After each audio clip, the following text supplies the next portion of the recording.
বন্ধুরা, স্বয়ং পরমেশ্বর ভগবান শ্রীকৃষ্ণ গীতায় অর্জুনকে বলেছেন, এই 9টি স্বপ্ন সদা সর্বদাই গোপন রাখতে হয়।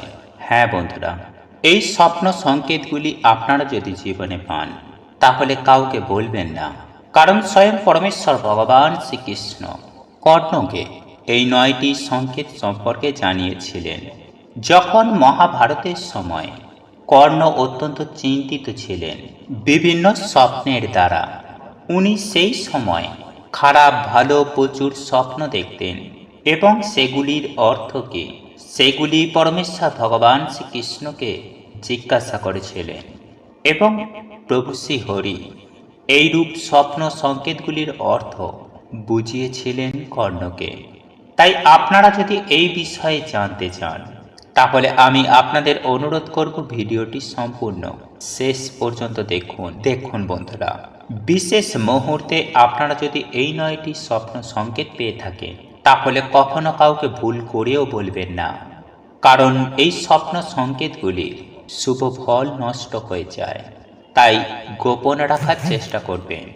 এই স্বপ্নগুলি কখনো কাউকে বলা উচিত নয়। বন্ধুরা, শাস্ত্র অনুসারে স্বপ্ন হয় দুই প্রকারের। কিছু স্বপ্ন হয় শুভ ফলদায়ক, আবার কিছু স্বপ্ন দেয় অশুভ ফল। বন্ধুরা, শুভ স্বপ্ন দেখার পর কখনোই কোনো ব্যক্তি আবার ঘুমিয়ে পড়া উচিত নয়। ধরুন আপনারা খুব ভালো একটা সুন্দর স্বপ্ন দেখলেন বা হয়তো কোনো দেবদেবীর স্বপ্ন দেখলেন, স্বপ্ন দেখার পরে কিন্তু আর ঘুমিয়ে পড়বেন না, এটা কিন্তু একদমই উচিত নয়। এবং এই স্বপ্ন সম্পর্কে অন্য কাউকে কখনোই বলা উচিত নয়। তা না হলে আমি আপনাদের আগেই বললাম, সংকেতের শুভ ফল একেবারে বিনষ্ট হয়ে যায়। তাই ঘুম থেকে ওঠার পর পরিবারের কাউকে এই শুভ স্বপ্ন সম্পর্কে পরিবারের কাউকেই বলতে যাবেন না। বন্ধুরা, এরপর আসুন জেনে নেওয়া যাক যে কোন সেই 9টি স্বপ্ন, যে স্বপ্নগুলি দেখলে আপনারা জানবেন যে আগামী জীবন আপনাদের অত্যন্ত ভালো হতে চলেছে। দেখুন বন্ধুরা, আমি সবার প্রথমেই যে স্বপ্নটির কথা বলবো তা হল পদচিহ্ন দেখা। হ্যাঁ বন্ধুরা, আমাদের শাস্ত্র বলছে আপনারা যদি স্বপ্নতে কোনো পদচিহ্ন দেখতে পান তাহলে এটি কিন্তু অত্যন্ত শুভ একটি সংকেত। তাহলে আপনারা বুঝে নেবেন যে আপনাদের রাজযোগ আসতে চলেছে জীবনে। বন্ধুরা, স্বপ্ন শাস্ত্র অনুযায়ী এই সব স্বপ্ন খুবই দুর্লভ হয়ে থাকে। বন্ধুরা, শাস্ত্র মতে এমনটি বলা হয়ে থাকে, এই পদচিহ্ন স্বয়ং মা লক্ষ্মীর হয়ে থাকে এবং এই সব স্বপ্ন একমাত্র তারাই পেয়ে থাকেন যাদের ওপর স্বয়ং মা লক্ষ্মীর আশীর্বাদ ও কৃপা দৃষ্টি বিদ্যমান থাকে। তাই যদি কোনো ব্যক্তি স্বপ্নতে পদচিহ্ন দেখতে পান এবং সেই ব্যক্তি পদচিহ্নর পেছনে অনুসরণ করে যাচ্ছেন, যদি এই প্রকার স্বপ্ন দেখতে পান তাহলে বুঝে নেবেন সেই ব্যক্তি অপার ধন সম্পত্তির মালিক হতে চলেছেন খুব শীঘ্রই। কিন্তু বন্ধুরা, এই রূপ স্বপ্ন সম্পর্কে ভুল করেও আপনারা অন্য কারোর সাথে আলোচনা করবেন না, নতুবা কিন্তু সব কিছু আপনারা হারিয়ে ফেলবেন। হ্যাঁ বন্ধুরা, এই স্বপ্ন সংকেতের অর্থটাই পরিবর্তন হয়ে যাবে, শুভ ফল বিনষ্ট হয়ে যাবে, জীবনে কিচ্ছু পাবেন না। কারণ স্বপ্নতে মা লক্ষ্মীর পদচিহ্ন দেখা কোনো ছোট গল্প নয় এটা। তাই এই স্বপ্ন সদা সর্বদাই গোপন রাখার চেষ্টা করবেন। দেখবেন জীবনে অত্যাধিক আনন্দ এবং সুখ শান্তি অবশ্যই পাবেন। বন্ধুরা, এরপর দ্বিতীয়ত যে স্বপ্ন সংকেতটির কথা বলবো তা হলো স্বপ্নতে সাপ দেখা। বন্ধুরা, আমাদের অনেকেই আছেন যারা স্বপ্নে সাপ দেখলে অত্যন্ত ভয় পেয়ে যান। আবার কোনো ব্যক্তিরা রয়েছেন স্বপ্নতে সাপ দেখতে পান, সাপ কামড়াচ্ছে বা অনেকগুলো সাপে হয়তো সেই মানুষটাকে ঘিরে ধরেছে। এই প্রকারের স্বপ্ন অনেকেই দেখে থাকেন এবং ঘুমের মধ্যে অত্যন্ত ভয় পেয়ে যান। বন্ধুরা, এইরূপ স্বপ্ন শাস্ত্র মতে খুবই শুভ স্বপ্ন বলে চিহ্নিত করা হয় এবং শুভ ফল ভবিষ্যতে শুভ ফল দেওয়ার এটি একটি ভালো মাধ্যম বলতে পারেন। বন্ধুরা, প্রাচীন শাস্ত্র থেকে স্বপ্নের মাধ্যমে সাপ দেখা অত্যন্ত শুভ সংকেত বলে মনে করা হয়েছে। এছাড়াও যেখানে দেখবেন সোনা রূপা থাকে সেই জায়গায় নাগ দেবতা কিন্তু বিরাজ করেন। আর যদি আপনাদের স্বপ্নের মাধ্যমে সাপ দেখতে পান, তাহলে এটুকু আপনারা সুনিশ্চিত হয়ে যান যে আপনাদের কাছে খুব শীঘ্রই প্রচুর পরিমাণে অর্থ আসতে চলেছে কোনো না কোনো মাধ্যমে। এছাড়াও যদি আপনারা স্বপ্নতে যদি এটিও দেখে থাকেন যে অনেকগুলো সাপ একত্রে আছে, তাহলেও আপনারা হঠাৎ করে প্রচুর টাকার মালিক হয়ে যেতে পারেন। কিন্তু এই সব স্বপ্নের কথা আপনারা কাউকে বলতে পারবেন না, এটিও কিন্তু গোপন রাখবেন, নতুবা স্বপ্নের শুভ ফল একেবারে নষ্ট হয়ে যেতে পারে। এরপর তৃতীয় যে স্বপ্নটির কথা বলবো তা হল, স্বপ্নের মাধ্যমে আপনারা প্রচুর পরিমাণে ধন সম্পত্তি দেখতে পেলেন। যদি কোনো ব্যক্তি স্বপ্ন দেখে থাকেন যে তিনি প্রচুর সোনা একসঙ্গে জড়ো করেছেন, বা প্রচুর সোনা সংগ্রহ করেছেন, বা ধরুন নিজেকে কোথাও প্রচুর ধন সম্পত্তির কাছে দেখতে পাচ্ছেন, তাহলে কিন্তু বন্ধুরা আপনারা এই সমস্ত স্বপ্ন সংকেত সম্পর্কে কাউকে বলবেন না। এটা অত্যন্ত শুভ একটি সংকেত, কারণ আপনারা এর ফলে সুনিশ্চিত হয়ে যান যে ভবিষ্যতে খুব শীঘ্রই আপনারা প্রচুর ধন সম্পত্তির মালিক হতে চলেছে। কিন্তু আপনারা যদি এই স্বপ্ন সংকেত সম্পর্কে কাউকে বলে দেন, তাহলে কিন্তু এই স্বপ্ন কখনোই পূর্ণ হবে না। বন্ধুরা, এরপর চতুর্থ যে স্বপ্নটির কথা বলবো তা হলো স্বপ্নের মাধ্যমে হাতি বা ঘোড়ার পিঠে চাপা। হ্যাঁ বন্ধুরা, আপনারা হয়তো স্বপ্নে দেখলেন হাতি বা ঘোড়ার পিঠে চড়ে আপনারা ঘুরে বেড়াচ্ছেন। এই রূপ যদি স্বপ্ন দেখেন তাহলে শাস্ত্র অনুসারে তাহলে বুঝে নেবেন এটি একটি অত্যন্ত শুভ সংকেত। এই স্বপ্ন আপনাদেরকে এটাই ইঙ্গিত করে দেয় যে আপনারা কোনো বড় কাজে খুব তাড়াতাড়ি সফলতা অর্জন করতে চলেছেন। বন্ধুরা, ঘোড়া বা হাতি হল ধন সম্পত্তি ও ঐশ্বর্যের প্রতীক। তাই কোনো ব্যক্তি যদি এই রূপ স্বপ্ন দেখে থাকেন, অর্থাৎ ঘোড়া বা হাতির পিঠে আপনারা উঠছেন, তাহলে আপনাদের জীবনে যদি কোনো বড় স্বপ্ন থাকে বা বড় কোনো চাহিদা থাকে, তাহলে আপনারা খুব তাড়াতাড়ি সেটি অর্জন করতে পারবেন। যাই হোক বন্ধুরা, এই হাতি বা ঘোড়ার পিঠে চড়া স্বপ্ন দেখা মানে অনেক সময় এমনও হয়ে যায় যে বিভিন্ন জায়গা থেকে আপনারা প্রচুর পরিমাণে অর্থ ইনকাম করতে সক্ষম হবেন। কিন্তু বন্ধুরা, এই রূপ স্বপ্ন দেখলে আপনারা ভুল করেও কারোর সাথে আলোচনা করবেন না।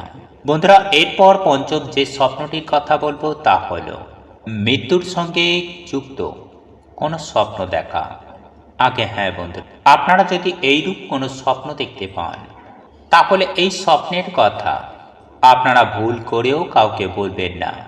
বন্ধুরা, যদি কোনো ব্যক্তি স্বপ্নের মাধ্যমে নিজের মৃত্যু বা আত্মীয়দের মৃত্যু দেখতে পান, তাহলে এটি অত্যন্ত শুভ একটি সংকেত বলেই মনে করা হয়।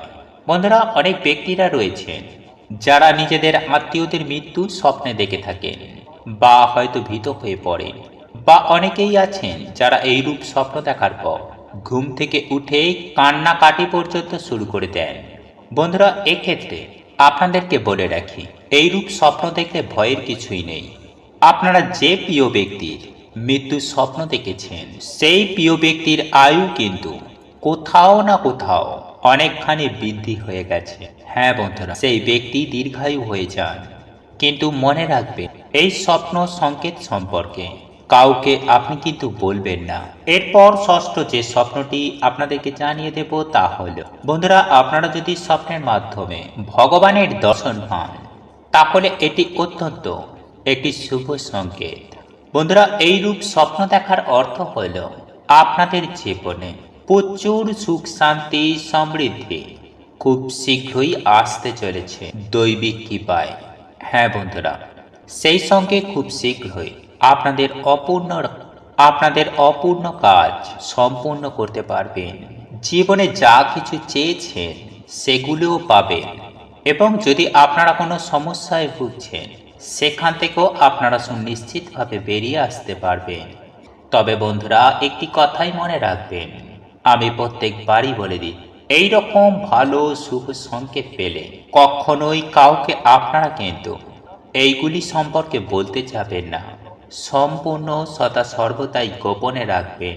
অবশ্যই এর শুভ ফল আপনারা পাবেন। বন্ধুরা, এরপর সপ্তম স্বপ্নটি হল স্বপ্নের মাধ্যমে মাছ দেখা। হ্যাঁ বন্ধু, শাস্ত্র অনুসারে বলা হয় স্বপ্নের মাধ্যমেই যদি আপনারা মাছ দেখতে পান তাহলে আপনার জীবনে ধনসম্পত্তি রিলেটেড সমস্ত ব্যাপারে আপনাদের উন্নতি ঘটবে।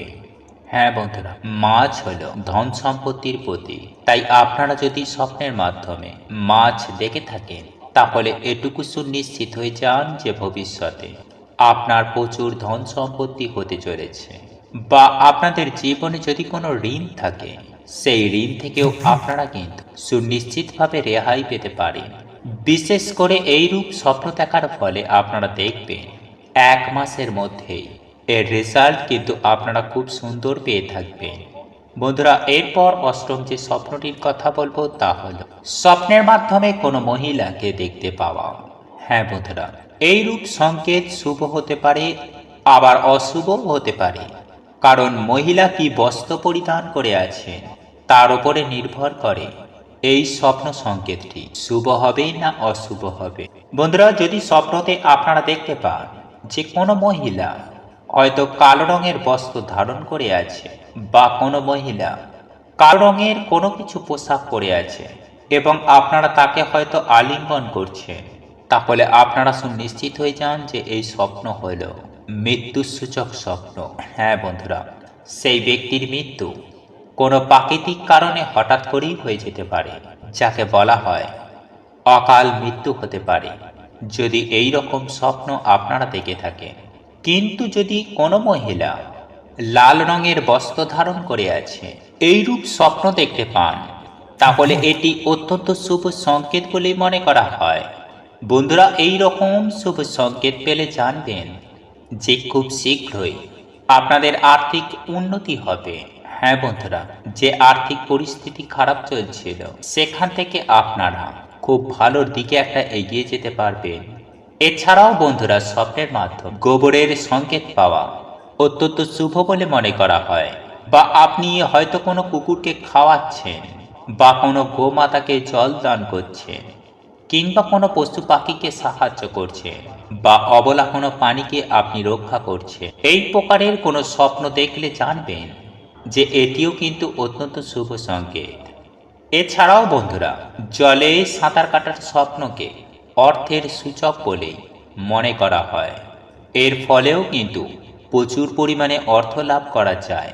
এছাড়াও আপনারা জেনে রাখুন, যদি আপনারা স্বপ্নের মাধ্যমে দেখেন কোনো ছোট কন্যা শিশু বা কোনো বাচ্চা শিশু যদি অত্যন্ত হাসে আর সেই হাসি মুখ যদি আপনারা দেখতে পান তাহলে আপনারা সুনিশ্চিত হয়ে যান যে হঠাৎ করে আপনাদের জীবনে আর্থিক উন্নতি ঘটতে চলেছে বা অর্থ প্রাপ্তি করার একটা যোগ সৃষ্টি হয়। যাই হোক বন্ধুরা, সর্বশেষে আমি আরো কয়েকটি কথা আপনাদের উদ্দেশ্যে বলে রাখি। বন্ধুরা, যদি আপনারা স্বপ্নের মাধ্যমে আয়না দর্শন করে থাকেন তাহলে এটি কিন্তু শুভ সংকেত। তবে হ্যাঁ, কোনো কারণে যদি কোনো আয়না ভেঙে যাচ্ছে তাহলে বুঝবেন আপনাদের পারিবারিক শত্রু রয়েছে, তারা কিন্তু আপনার ক্ষতি করতে চাইবে এবং আপনারা পারিবারিক কোনো সমস্যায় অত্যন্ত হারে জড়িয়ে পড়তে পারেন। যাই হোক, প্রভু স্বয়ং শ্রীকৃষ্ণ অনুসারে এই কয়েকটি স্বপ্ন সংকেত যেগুলি আমি আপনাদেরকে বললাম এগুলির কিছু শুভ মানে রয়েছে, কিছু অশুভ মানেও রয়েছে। যাই হোক, আমি আশা করছি এই বিষয়গুলি জেনে আপনারা উপকৃত হয়েছেন। আর যদি উপকৃত হয়ে থাকেন তাহলে ভিডিওটিতে একটি লাইক দেবেন এবং আপনজনদের সাথে শেয়ার অবশ্যই করবেন, কারণ মনে রাখবেন ভালো জিনিস শেয়ার করাটাও একটা ভালো কাজ। ঈশ্বর বা ভগবান আপনাদেরও মঙ্গল করবে, আপনাদেরও ভালো করবে।